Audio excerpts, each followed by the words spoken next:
আল্লাহর কাছে পছন্দনীয় হতে হলে আগে স্ত্রীর কাছে পছন্দনীয় হতে হবে। স্ত্রী হচ্ছে আপনার সার্টিফিকেট। স্ত্রী যদি বলে আমার স্বামী ভালো, তাহলে আল্লাহ পাক রব্বুল আলামিন সেই স্বামীকে ভালো বলে আখ্যায়িত করবেন। সুতরাং নবীজি সাল্লাল্লাহু আলাইহি ওয়াসাল্লাম নিজে জানিয়ে দিয়েছেন, খিয়ারুকুম ওয়া খিয়ারুকুম আহলি। পরিবার যদি কাউকে বলে যে সে ভালো, তাহলে আসলেই সে লোকটা ভালো।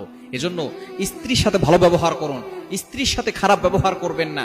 অনেক স্বামী এমন আছে যারা বাহিরে খুব ভালো ব্যবহার করে, দোকানে একজন মেয়ে আসলে তার সাথে সুন্দর করে রসকস দিয়ে কথা বলে, স্ত্রীর কাছে গিয়ে ভালো করে কথা বলে না, মেজাজ খিটখিটে হয়ে যায়, মেজাজ দেখায় স্ত্রীকে। খবরদার, আপনার স্ত্রী আপনার কাছ থেকে হকদার হচ্ছে ভালো ব্যবহার পাওয়ার, আপনি তার সাথে খারাপ ব্যবহার করবেন না।